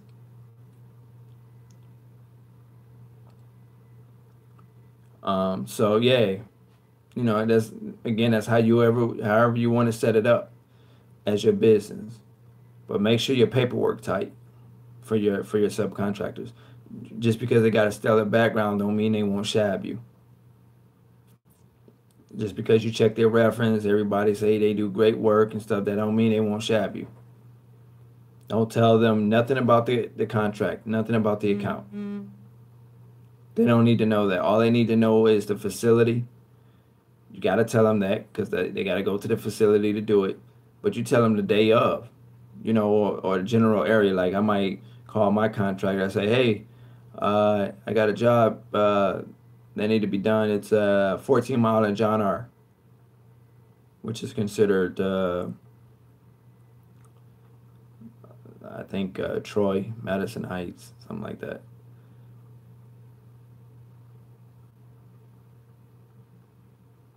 Yeah, Troy or Madison Heights, something like that. But you could tell them like a general area. I got a job that need to be done 14 in John R. And then the day of or the day before, you give them the address, and they show up, you show up, you try to be there before them. You wait on them in the parking lot, you hop out, you show them what need to be done, and then they just get everything unraveled. You stay there, that way you can lock the facility up, especially if it's out after hours, which most likely, to do a carpet cleaning job, you will want it to be after hours because you don't want anybody walking over the carpet while you're trying to clean it, right? So it's after hours, and then you leave and you lock everything up.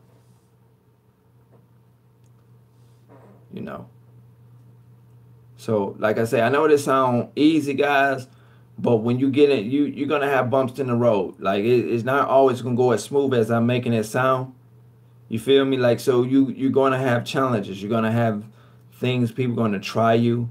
Sometimes the check might be running a little late. The person that might sign it, that need to sign the check is out of town, or something, they got to come back in, and they might tell you, can you wait 3 days, and this and this and that. That's why I tell you guys, when you get paid, the money that these companies pay you is not your money. It's the company money.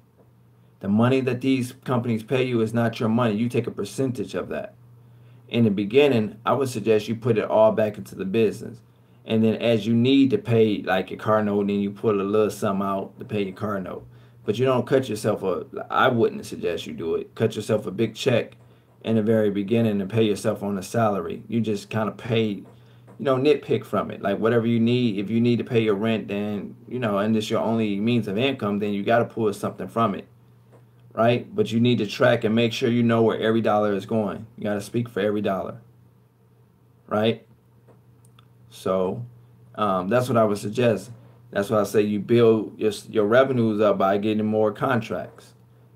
More contracts you get, more revenue you get, right? So like I say, man, this stuff all tie in. Hopefully you guys understand how to run it on autopilot. I hit some really deep areas on this live about running it on autopilot. I really try to break it down. If I lost you,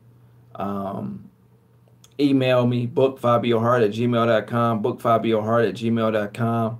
That's BOOKF like Frank, A like Apple, B like boy, IOHART, bookfabiohart.com, bookfabiohart@gmail.com. I'm sorry, bookfabiohart@gmail.com.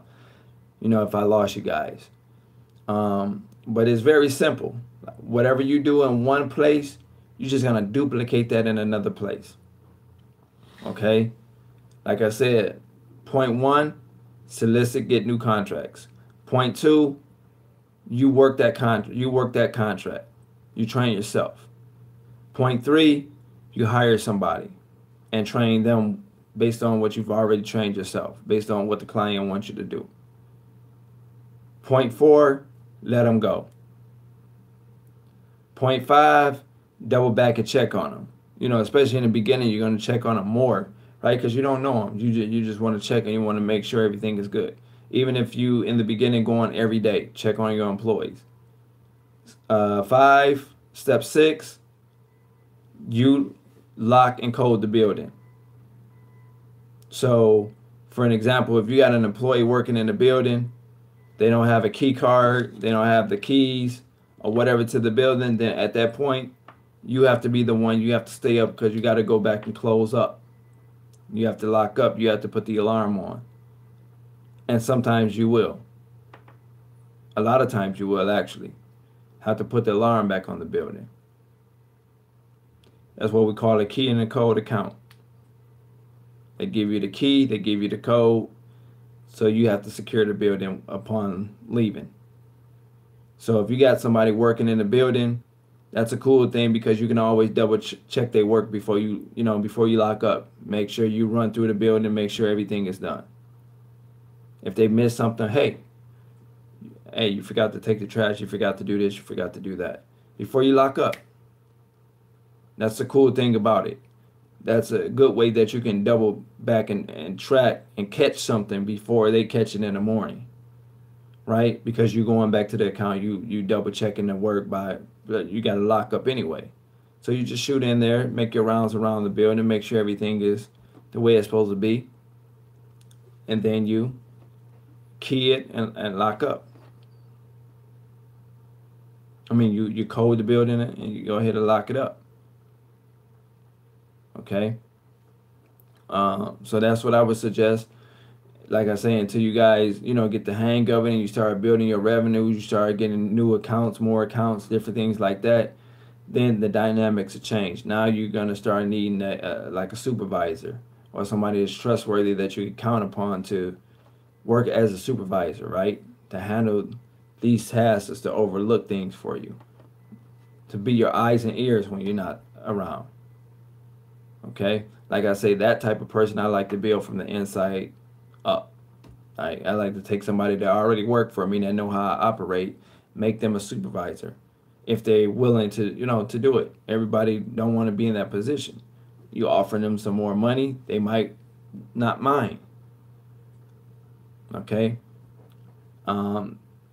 Everybody that worked for you, I would suggest you have them sign a non-compete, non-disclosure. Everybody that worked for you. Because you might hire somebody, bump them up to a supervisor. They might see like, shit, I'm doing this for him. Fuck, I can go out and start my own cleaning business. Like, I'm doing this shit for him. I can make way more money doing this for myself. So again, even when you bump them up, they should already be under non-compete, non-disclosure. And trust me, those things hold up in court. So make sure your paperwork is good, even at employees, even at employees. When you hire them out, when you give them your W-2s and they fill out the W-2 work and fill out the application, and that should be part of your application process. That's part of the paperwork that you give them. You give them the application. You know, you hire them. You gotta do the taxes or the 1099. They fill out the 1099. They fill out the W-2. They fill out the non-compete and the non-disclosure. Okay? Because again, you never know. They might try you as an employee, or you might wound up having to bump them up as a supervisor, and they might try to try you. You never know. Because once people see how easy things are done, they might feel like they can do it themselves. So you want to make sure you put them, if you hiring subcontractors, where you don't not W-2 on them and they just, 1099, you just subcontractors that work for you, same thing. Same thing. You still have to, have them on an application. You still 1099 them, right? And you have them sign a non-compete and non-disclosure. Do I make myself clear, guys? Are you guys getting it? You guys taking notes? You guys understand this? Because you got to protect your business. You got to protect yourself.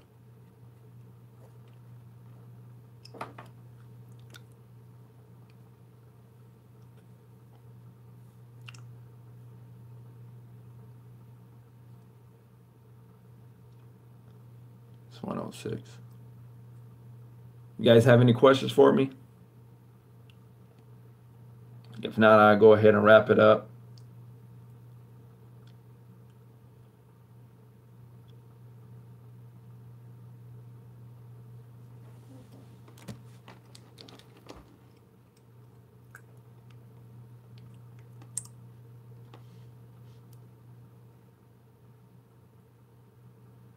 You guys have any questions for me?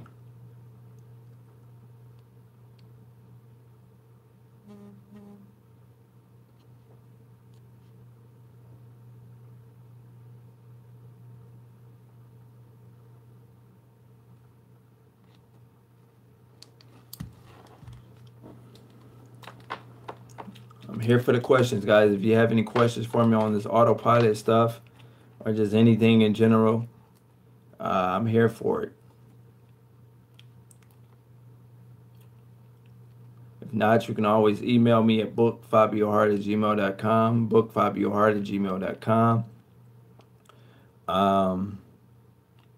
Hopefully you guys, take heed to what I'm saying. I actually had to get in one of my subscribers' butt earlier because I was really pissed off because he bought a considerable amount of paperwork from me, and I don't know, he let someone try to tell him what to do with the paperwork. If you got my paperwork, you can use it as is, right? You don't have to change anything, right? So I got mad a little bit because, man, look, you bought this. How you gonna let somebody? If I try to tell you how to change your contract or what to change your contract to, do you think I'm having you change it for the sake of your company, or do you think I'm gonna have it change to make it fit better for what I wanted to say, for what I wanted to use it for? If I'm having you change your contract, then of course I'm gonna make it for an advantage for me. You can't go to Sprint or Verizon and have them, you sign up for the phone service, they give you the contract. You read it and you say, nah, in order for me to sign this, you guys got to change this line. They're going to say, you better get out of here. Yeah.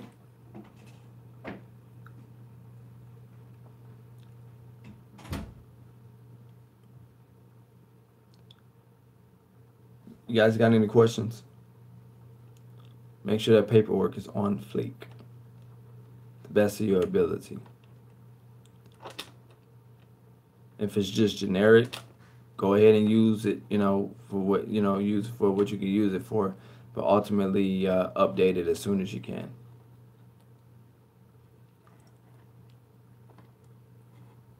Guys have any questions for me? Lazy, not a problem, dude. Not a problem. Not a problem. I want to see you guys win, man. I like to get those emails. I get them like, every day. Somebody new, a new subscriber. Some people that just watch me. They never speak, and they say, man, it's just crazy. When you said that one little situation. No, I've always paid my employees bi-weekly. I've always paid my employees bi-weekly. Even with how you pay your employees, guys, that's up to you. A lot of companies are paying employees once a month. I know franchise owners and non-franchise owners, they pay their employees once a month because that's how they get paid. So they pay them once a month. So if that's what you need to do, go that route. You just make sure you explain that. And make sure all their money is there. Don't be a Fabio Hart. If you haven't seen my first $5,000 check video, yay, you might want to check it out. You don't want to shorten them, because if you got a good employee, man, the last thing you want to do is keep shorting them on their check. You want to make sure the money is there. Whatever they're due, you make sure that money is there. Or you're going to start having problems. Don't play with nobody money, and they won't play with your business. Don't play with nobody money, and they won't play with your business.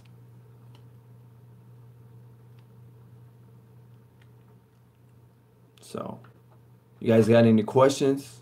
Any questions, you guys? I'm here for it.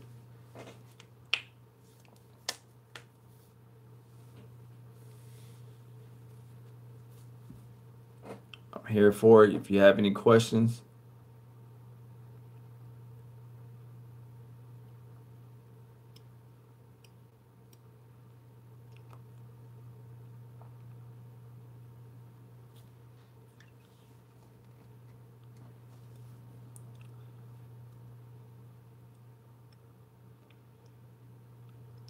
All right, guys. Well, I'll go ahead and let you go. Book FabioHart@gmail.com.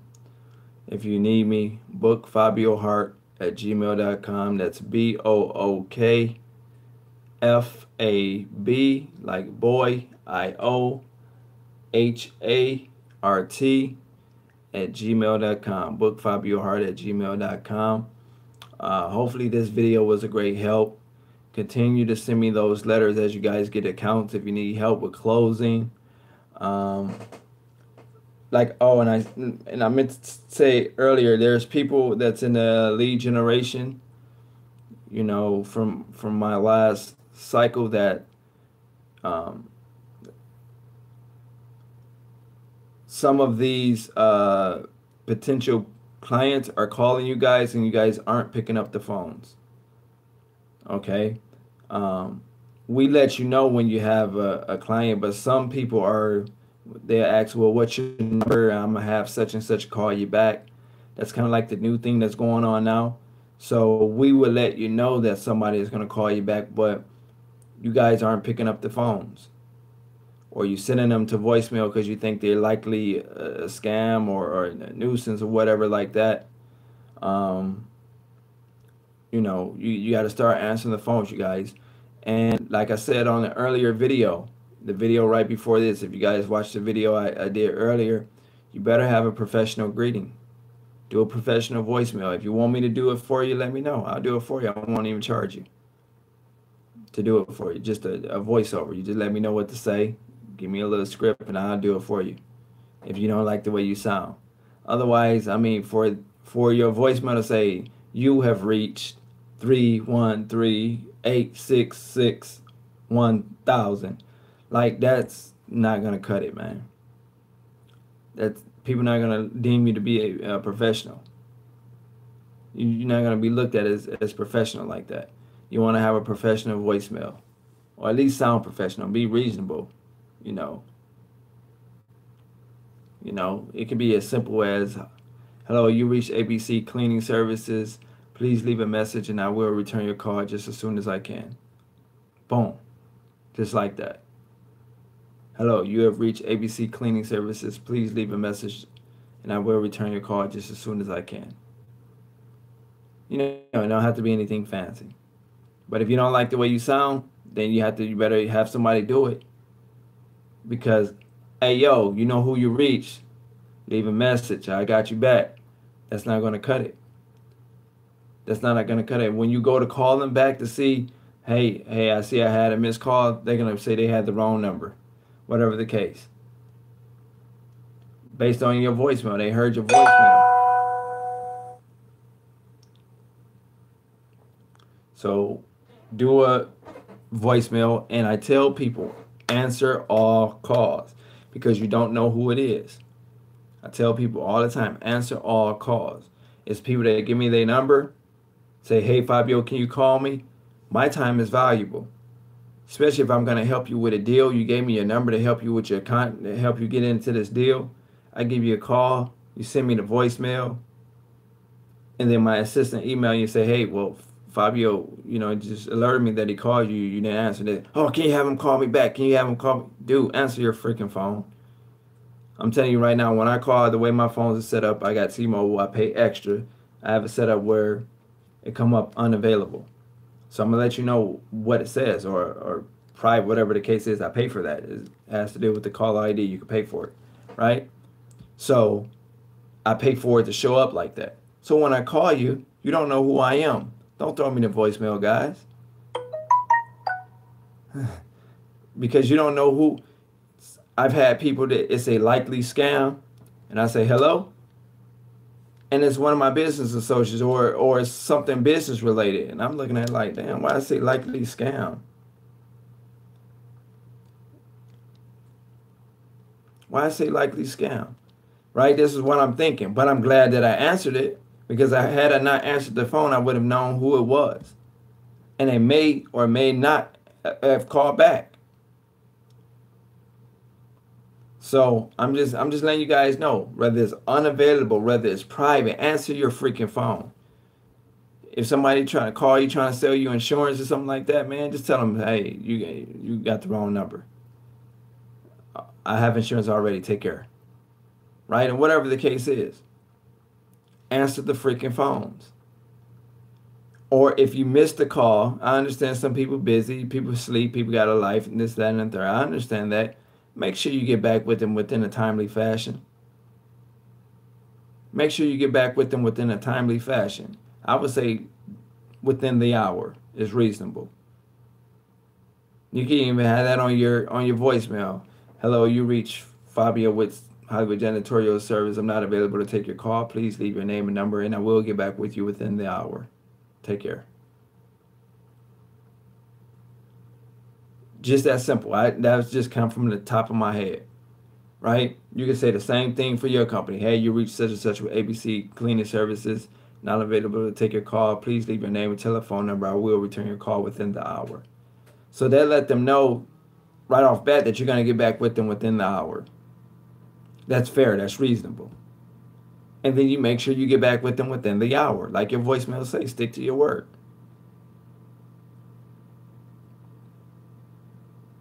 Okay? But if you make them wait till tomorrow, make them wait 5 hours, wait till the end of the day and call them back, they're going to send you the voicemail. And by the time you try to get them on the phone, they're going to say, oh, I'm sorry, sir. We already said. Sorry. Thank you anyway. They went with another company. They called somebody else. So I'm just letting you guys know. And there's a lot of my subscribers, in my lead generation, they're getting callbacks, but they're expecting us to call them, which we do. But see, we leave a voicemail or whatever the case is. Once you get a booking, we will let you know you have a booking. But sometimes those clients will ask us, well, what's your number, sir? What's your number, ma'am? And we give them your number. We don't give them our number because we're not trying to take your contract. We can't possibly do anything with it, right? You're in Phoenix or you're in Chicago, wherever you're at, we can't do anything with it. So that's why we ask you for information about your business. We give them your number, and then they'll call you. Or they have the contact person. Sometimes they say, well, sir, that person's not available right now. What's your number? And then we go ahead and my people give them your number. Now, if they call you like they have done, People that email me like, man, I'm sick with it, man. I called, man. Hey, did you guys call the company name such and such? Because they'll call the company back, and boom, the decision maker, probably the decision maker to call them. Sometimes people will say, well, the person, they'll tell us, well, the person that you need to speak to isn't available right now. What's your number? Okay, so we don't necessarily know who you need to speak to, but they'll ask us what's the number. We give them your number, and you don't answer the freaking phone. You have to answer the phone, guys. I'm getting that a lot. This is what I'm hearing. I don't make the calls. I got people that make the calls.